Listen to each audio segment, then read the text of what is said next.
Assalamualaikum warahmatullahi wabarakatuh.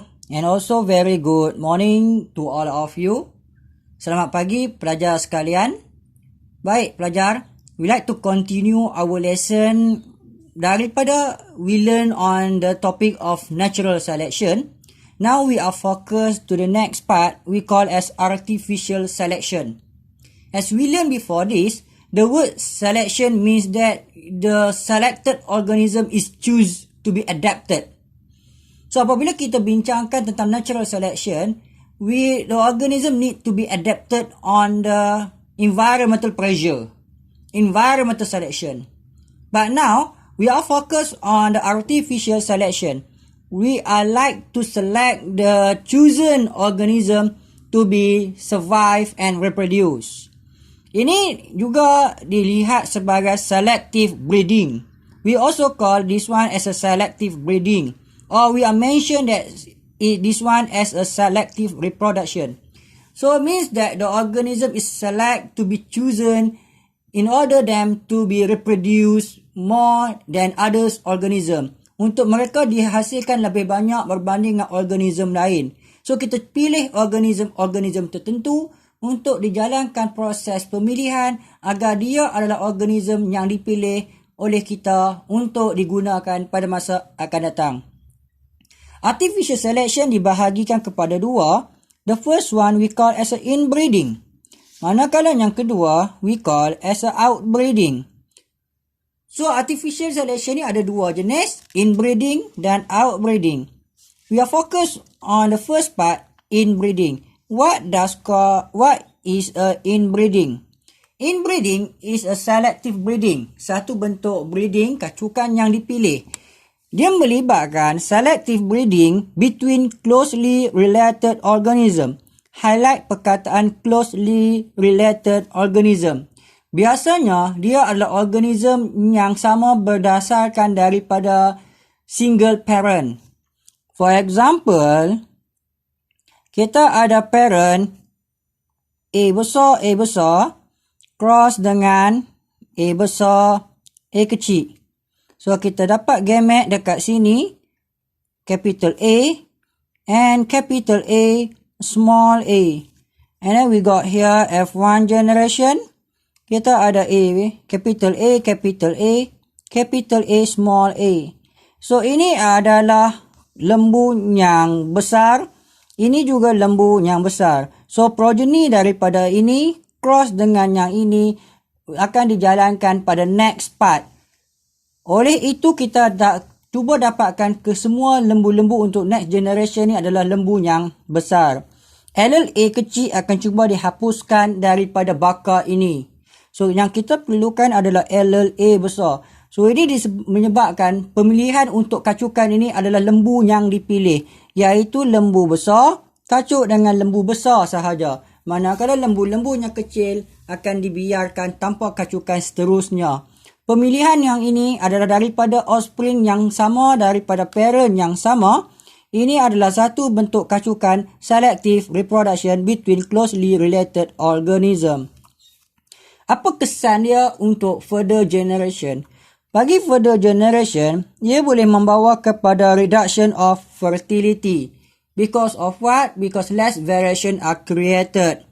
Olehnya itu, apa kita faham juga, the variability among the offspring juga akan mewujudkan banyak homozygous genotype. So highlight perkataan increase homozygous genotype. So dia akan menyebabkan reduction of variability. Reduce variability, reduce variation.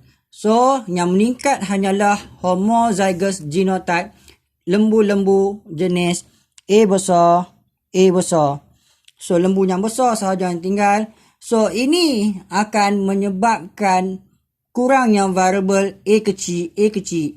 Olehnya demikian, dia memberi kesan yang ketara kepada next generation sebab bila kurang variation, dia akan terdedah kepada disease dan dia boleh menyebabkan kematian yang mendadak dengan sangat drastik. Baik pelajar, biasanya inbreeding ini jumpa commonly used in breeding show animal. So kita akan dapatkan kucing ataupun anjing yang fashion cat ataupun fashion dog yang cantik-cantik, sebab baka itu adalah baka yang dijaga. Dan biasanya juga dia adalah penting untuk livestock seperti lembu, kerbau dan kambing. Sekarang kita akan masuk kepada second type of the artificial selection. Artificial selection ni juga kita dah faham sebelum ni, dia adalah penting untuk melibatkan human intervention. Human yang pilih. The human akan pilih organism ini untuk dikacukkan mengikut desired yang diingini oleh manusia. Desirable characteristic required for the human, useful for the human. Jadi outbreeding ni meningkatkan kepentingan untuk mendapatkan haiwan ataupun plant yang diingini oleh manusia. Outbreeding berbeza dengan inbreeding. Dia involve crossbreeding. The word cross is very important. Crossbreeding individuals from genetically distinct population. Highlight perkataan genetically distinct. Daripada dua populasi yang berbeza. Dia involve the breeding between members of different varieties. Highlight perkataan different varieties. Contohnya adalah between closely related species of plant. Highlight perkataan closely related species. Iaitu tumbuhan daripada jenis kobis tapi dua variety yang berbeza.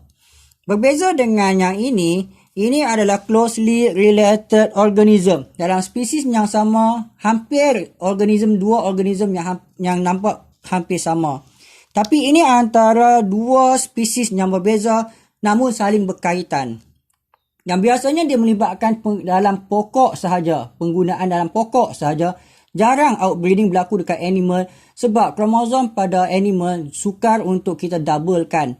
Namun pada pokok, dia boleh bersatu walaupun different species sebab pokok boleh menjalankan asexual reproduction secara vegetative propagation.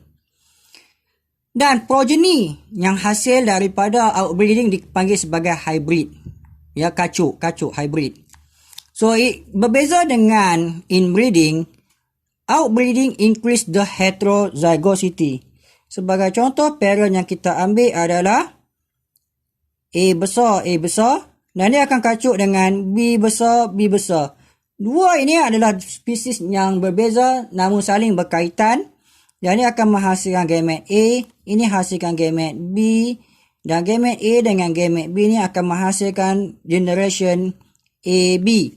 Dan AB ini dinamakan sebagai hybrid. AB meningkatkan heterozygosity. Untuk jadikan dia spesies yang baru, kromosom A akan berganda, kromosom B akan berganda dalam proses kita panggil sebagai doubling of chromosome.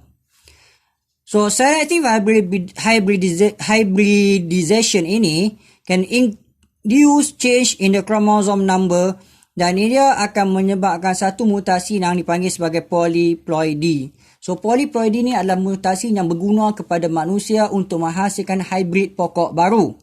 So, baik pelajar. So, saya harap kamu dapat compare antara inbreeding dengan outbreeding dan kamu faham apakah itu artificial selection. Artificial selection adalah selective breeding yang involve human intervention. Selain daripada itu, saya nak kamu tahu the process of artificial selection is very important for the human choose the desired character of the organism that useful for the human. Dan untuk kegunaan manusia, proses artificial selection ini dijalankan dua bentuk, yang pertama inbreeding dan yang kedua adalah outbreeding. Inbreeding melibatkan closely related organism usually from the single parent. Manakala outbreeding melibatkan members of different varieties among closely related species of the different varieties. So, ada salah satu daripada kedua-dua ni yang menghasilkan hybrid, ada yang tidak menghasilkan hybrid. Ada yang increase homozygosity, ada yang increase heterozygosity. So, biasanya untuk inbreeding adalah pada animal iaitu fashion cat ataupun livestock. Manakala untuk outbreeding biasanya berlaku pada plant because plant can survive by undergo doubling of chromosome. That's all for today's lesson. See you on the next part.